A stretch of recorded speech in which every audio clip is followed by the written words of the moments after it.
Excuse me. And then what happened on Thursday? Friday, I had to go take my cat to get his shots, his rabies shots, and his vaccinations.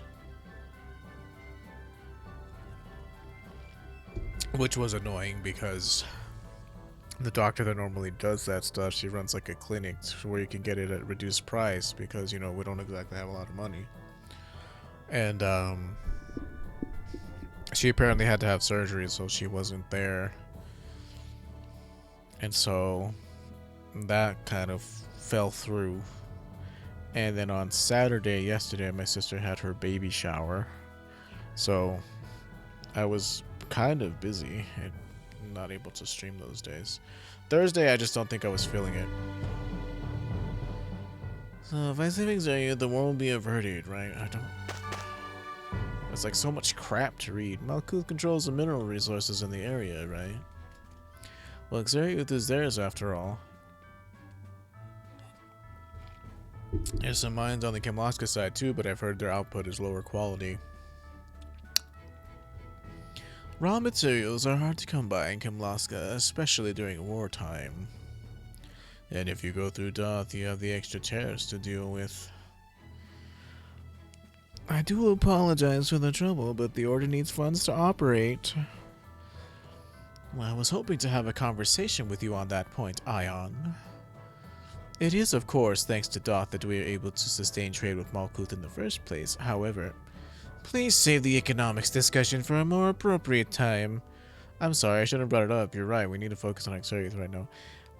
This, you know, these skits, like, I can see why they took them out. I do enjoy a little debate, but the 6 God Generals have me rather concerned here. Yeah, we should get moving. There's a balance to be maintained. Like, we don't need so many skits talking about mundane crap that nobody really cares about. We have no choice.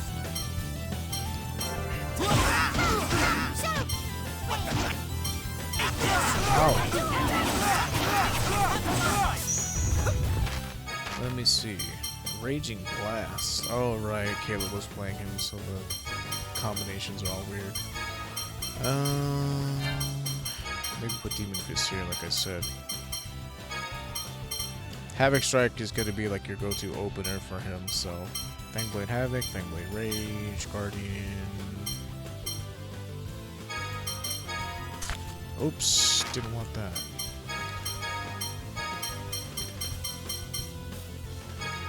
Yeah, you can, until we get, Our weapons are status scheming. Playing dirty. AD skills later that'll let us do bigger combos, but right now, you just go base art into arcane art. They made it much more, simple than how it was. These guys are wimps. Don't get cocky. Okay. Dang, I do a lot of damage to these dudes. Come on, if you don't try. It also feels like the damage numbers are just higher in this game compared to TOS. But yeah, Thursday I was just like, well, I have a lot of footage already recorded, so maybe I'll just stop and record footage as need be. Coral Castle's this way. We have to go there to fight the Sword Dancer, so let's go do that. We can't forget to do that. Yeah, let's do that. Because after Xeriuth, he's gone, so we have to fight this guy, like, now.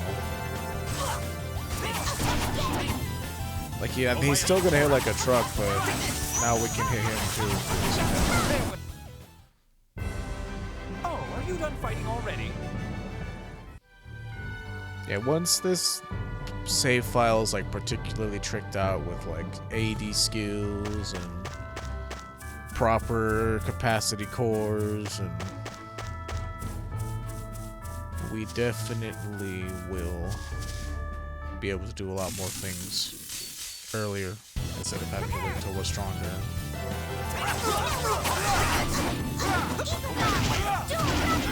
We're gonna fight Sword Dancer. I want to get that search point that I missed. I'll do whatever it takes. Then it's, you know, the big moment in Xeriuth.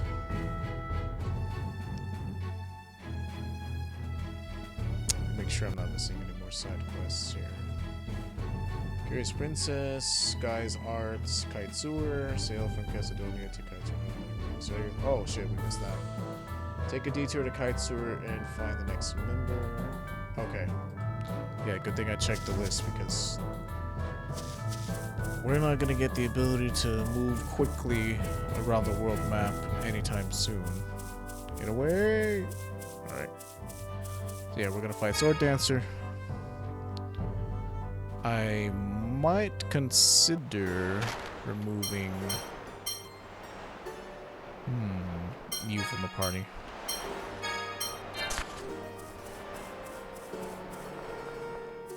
For this fight. It shouldn't be too hard. I don't think it will be. Like I said, we're doing damage now, so we'll actually be able to kill him. But you can fight him as early as you want. Technically, you can fight him right as soon as he's available. It's just on a base new game with no added bells and whistles, it's going to be a lot more difficult. A lost soul trapped inside. Yes. Yes, I do have the strength. Yes, I certainly do. So you want to? Well, I don't want to fight, but we have to fight, so... Ooh, I only got one magic lens. Need to buy some more of those.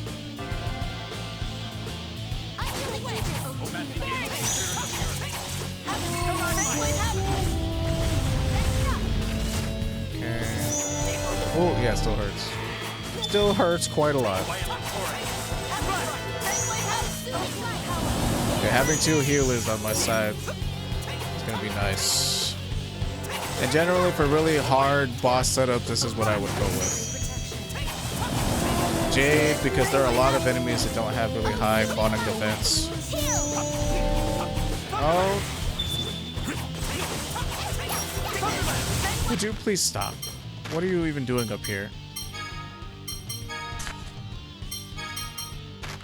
Like, that's cool that you want to come up here and try to be a melee fighter, but we don't really need you to do that. I need you to be back there spamming your spells, please.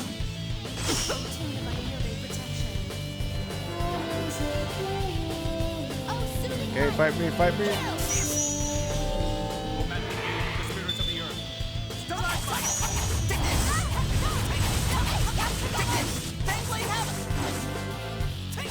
If only I had Rending Grasp. Oh, good. There you go. Not bad, not bad. Oh. Yeah, you fight this guy. Well, you fight him 3 times in this game. I'm trying to think if they brought him back in other games. In the PlayStation version of Tales of Vesperia, they brought him back, but he wasn't there initially. But yeah, he's in Tales of Symphonia. They have the Sword Dancer, and you fight him 3 times to get Lloyd's best weapon. Well, non-foul arm best weapon. In this game, you fight him 3 times to get one of Luke's better weapons. It's not his best, but it's a decent one. Well, everybody's best weapon is the Devil's Arms. But his non-best one, I think, comes from the Colosseum in this one too. It's been a long time. Like I said, this game is it feels a lot longer. I don't know if it necessarily is. It's just that there's a lot more story in this game, so you're just watching cutscenes a lot of the time. You're watching cutscenes, listening to conversations, so it takes a lot longer. They said they wanted us to go to Kite Sewer, so that's over this way. It's not a bad game. In fact, the combat is superior in this game. That's why I like playing it, is because the combat's really fun. But the story... We have no choice. The story's not bad, it's just once you've seen it as many times as I have, it loses its appeal. Okay, I'm gonna need to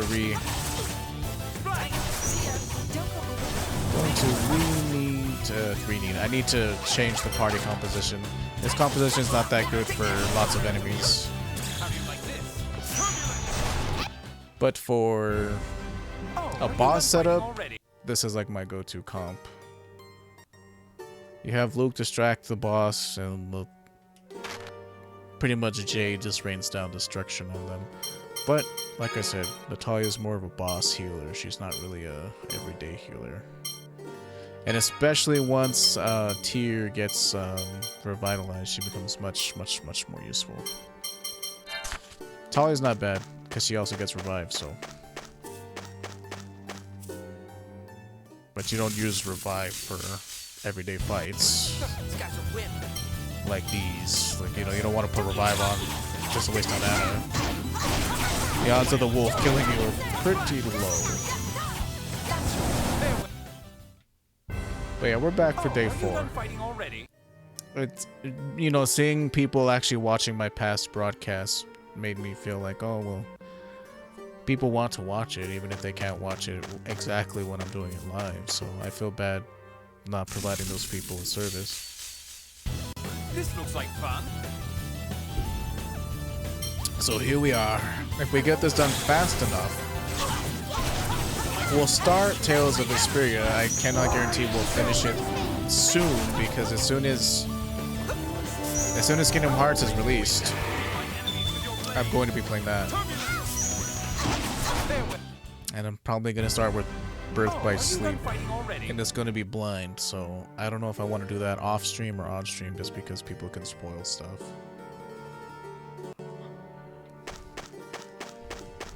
Same thing with Kingdom Hearts 3. I have to actually buy that and play that too. I haven't played it yet. I've avoided seeing anything from that game so far. This is Kaitsura, correct? Yes. So I might do a first playthrough of that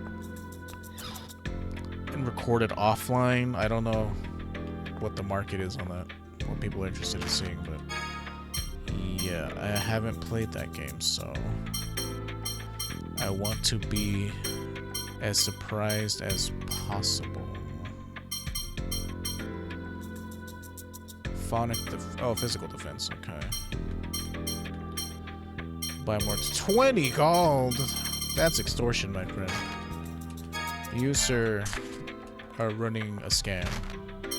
But because I need those items, I'm gonna buy them. Now, physical defense. Wow, you actually have a decent chunk of it, Natalia. Like I say, rule of thumb for a first playthrough is really up to you. Who's your favorite character? You can probably go through the game playing them. However, most of the time you're going to be like, in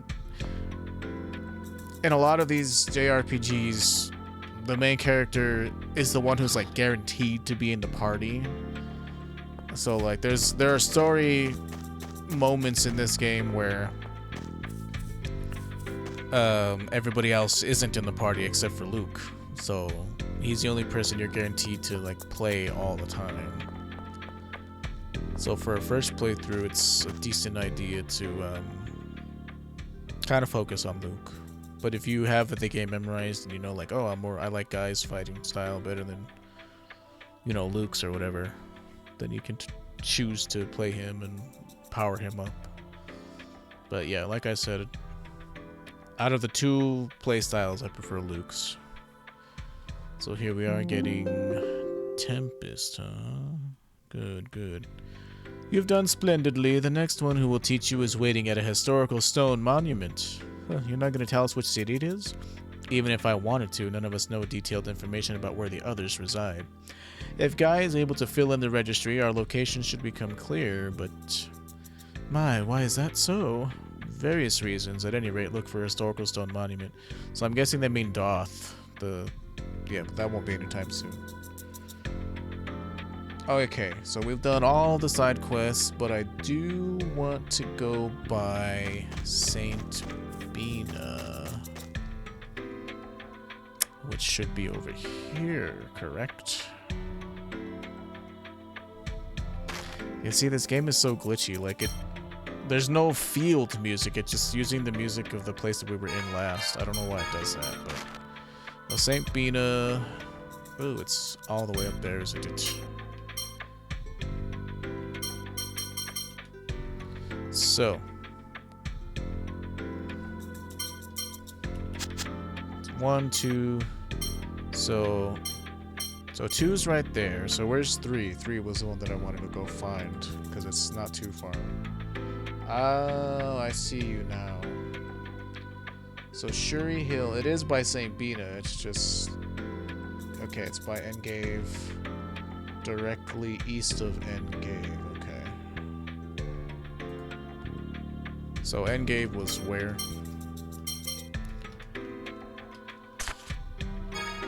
World map. Here. The search point was like right there. So we still need to walk our asses up there.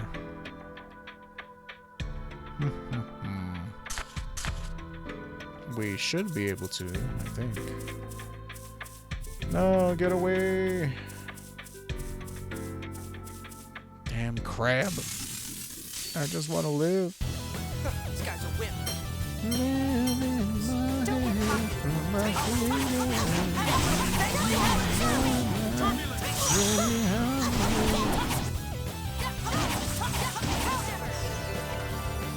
Come on, get up. That's why it's a double-edged sword, using magic on super defensive dudes, because like I said in a previous stream, knocking them down is good. Oh, I see. We'd have to cross the Fubris River, which I'm pretty sure we can't cross now. Well, whatever. I'll have to remember that we have to get that search point. Hopefully I do.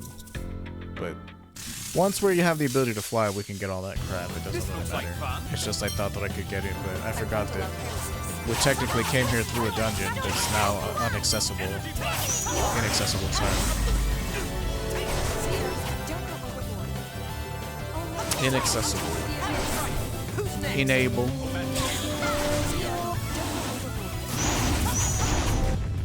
You're no match for me. Okay. Oh, I gotta check my C course too. We all leveled up recently at the Sword Dancer fight, so I'm going to want to check on that. 30, 24, 8. What do I have you working on? Okay, your physical defense. Good rule of thumb is go up by multiples of 20, except for physical attack, or multiples of 10 if you find it easier. But generally,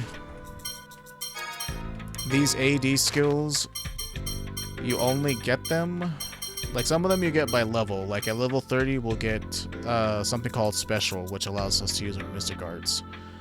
But for example, Free One we got at level 5. Over Limit we got at level 22.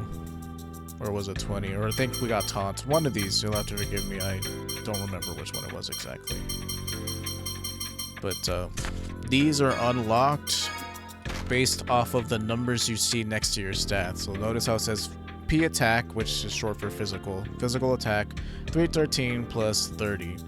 So because I have a plus 30 to my physical attack, I got the AD skill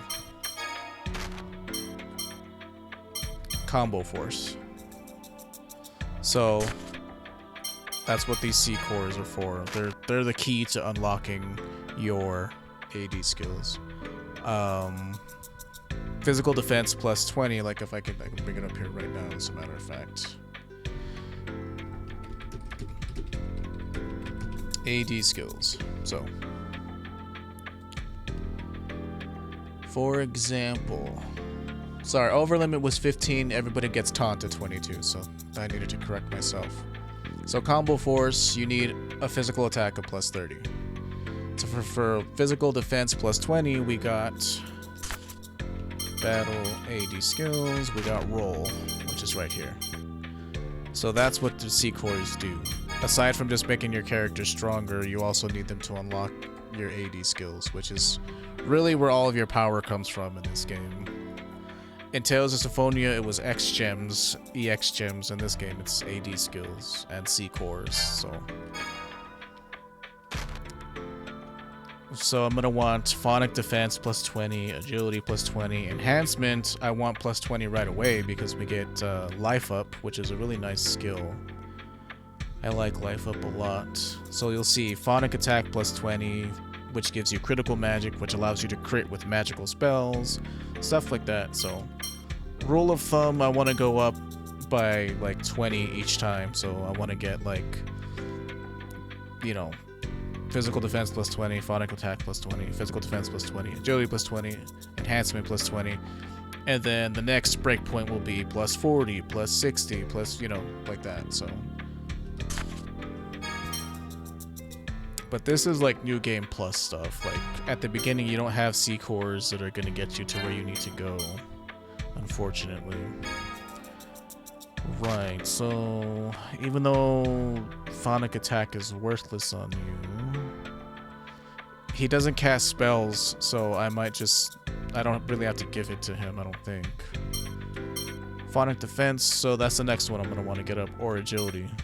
So agility is on you. Okay, you're working on physical attack, you're working on phonic attack. You already have your attack up, so who has physical defense right now? You do, so I'm gonna take that off of you, take that off of you, and give you skilled. And you... Who has the phonic defense C core? You do. She's almost done with it. So I'll just wait.